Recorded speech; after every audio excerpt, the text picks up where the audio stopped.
langkah biasa. Terus yang kedua gue mau pakai yang step.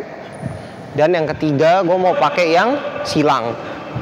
Ya, nih ini yang langkah tuh, angkat kan.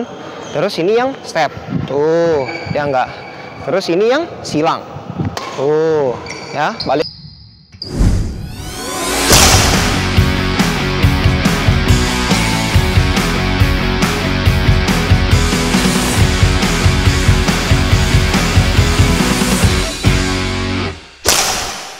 Halo guys, selamat datang kembali ke channel gua Nathanael Abednego. Dan hari ini gua mau kasih tips sekaligus bahas mengenai 3 cara langkah mengambil depan.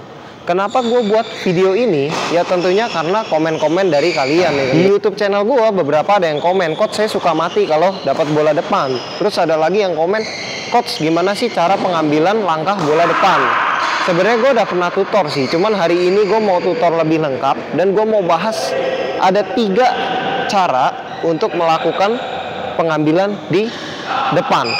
Dan ini juga yang mungkin sering terjadi ke teman-teman, jadi suka salah paham ataupun gagal paham. Karena ada murid gua yang dia tuh nanya ke gua, "Coach, kalau langkah itu saya diajarin sama pelatih lama saya kalau langkah itu harus guntingan."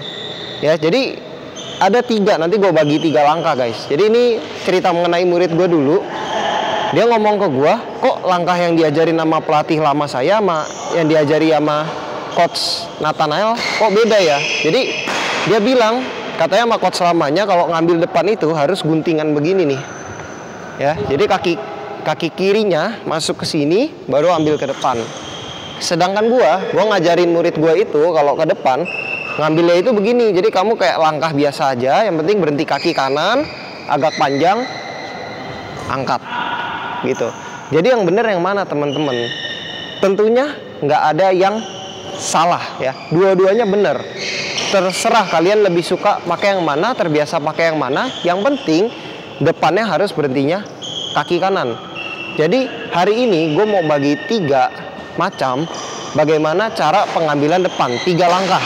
Ada 3 langkah teman-teman. Yang pertama itu langkah yang sering banget dipakai atau paling gampang dipakai sama teman-teman pemula maupun pemain. Kebanyakan ngambil depan itu dia kayak langkah biasa tapi cepat terus diangkat. Kayak gini tuh, balik ke tengah, langkah biasa, angkat ya. Yang kedua ada namanya double step. Jadi boleh kalian begini, double step, set ya, terus balik lagi, terus double step, set ya, terus balik lagi. Di bulu tangkis ada langkah yang namanya double step, 2 kali step, tapi nggak boleh triple step. Jadi kalian nggak boleh begini, 1, 2, 3. Kalau 3 langkah kayak gini itu udah terlambat, terlalu lama. Dan yang ketiga, yang murid gue bilang tadi, yaitu guntingan. Jadi kalian kaki kiri masuk, lalu ambil ke depan, ya. Kaki kiri masuk, ambil ke depan. Jadi itu dia teman-teman, 3 langkah pengambilan depan untuk yang di sebelah kanan. Ini untuk yang di sebelah kanan. Nah kalau untuk di sebelah kiri, dia cuma ada 2 pengambilan langkah ya, 2 pengambilan langkah, 2 tipe. Jadi yang pertama adalah langkah terus angkat, ini yang sebelah kiri.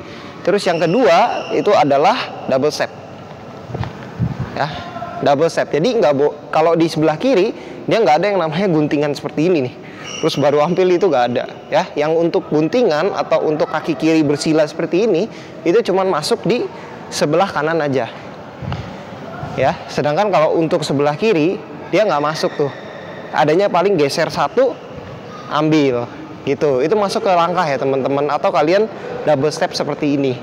Jadi terjawab ya teman-teman, di antara 3 langkah tipe tadi itu nggak ada yang salah, bener semua. Tergantung kalian mau pakai yang mana, terbiasa pakai yang mana, dan lebih enak pakai yang mana. Karena tujuan di bulu tangkis itu untuk mendapatkan poin ya. Terserah kalian mau pakai gerakan yang mana, yang penting bener gitu. Kalau gerakannya salah, ngambil depannya udah kaki kiri di depan, nah itu baru salah dan harus dirubah. Cuman kenapa kok gue lebih menyarankan buat temen-temen itu untuk pakai di sebelah kanan, pakai yang langkah ya. Kenapa gue lebih menyarankan pakai yang langkah? Karena di sebelah kiri kita ngambil itu juga kebanyakan langkah sama. Jadi sebenarnya gue ngajarin murid gue pakai langkah itu untuk memudahkan mereka saja, untuk memudahkan mereka pada saat ngangkat bola itu kanan dan kiri sama Kan bingung kalau kirinya seperti ini terus kanannya mereka tarik ke sini, kan bingung.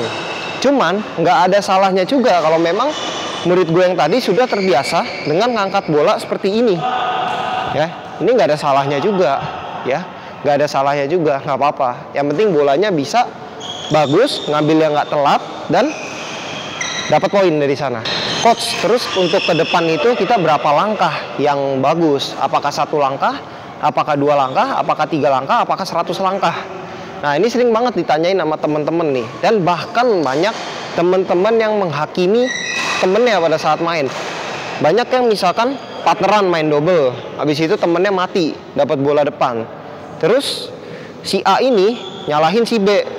Lu mati nggak dapat bola karena langkah lu terlalu banyak, lama. Harusnya langkah ke depan tuh 1 langkah doang. Itu nggak bener ya teman-teman. Jadi langkah kita ke depan setiap orang itu beda-beda. Contohnya kayak gue nih, kaki gue lumayan panjang. Gue bisa-bisa aja dari sini 1 langkah doang. Ya. Tapi kalau misalkan buat teman-teman yang nggak setinggi gue atau anak-anak kecil, kita paksa 1 langkah, ya modar mereka. Ya jadi kalau misalkan kita nggak mampu buat 1 langkah ke depan, ya nggak apa-apa. Kalian langkah dulu aja, baru panjang. Ya, jadi langkah itu di-adjust, disesuaikan dengan tinggi badan kalian. Contohnya aja kayak Victor Axelsen, dia tinggi banget, dari belakang ke depan mungkin bisa 1 langkah. Coba kalau misalkan gue dari belakang ke depan, pasti minimal 2 atau 3 langkah kan. Nah, sekarang gue mau contohin ketiga langkah tadi bersamaan. Jadi yang pertama gue mau pakai yang langkah biasa, terus yang kedua gue mau pakai yang step, dan yang ketiga gue mau pakai yang silang. Ya, teman-teman bisa lihat langkah gue ya. Sama aja kok fungsinya. Dan nih, ini yang langkah tuh, angkat kan. Terus ini yang step tuh, ya enggak. Terus ini yang silang tuh, ya. Balik lagi ke yang langkah tuh, balik lagi ke yang step tuh, balik lagi ke yang silang. Ya, sama aja guys, tujuannya sama. Yang penting bolanya bisa bagus. Kira-kira begitu aja teman-teman tutorial 3 pengambilan langkah depan dari gua. Dan teman-teman temukan footwork seperti apa yang cocok untuk kalian. Semoga bermanfaat. Dan buat kalian yang suka video ini, jangan lupa untuk like, comment, share, dan subscribe. Thank you.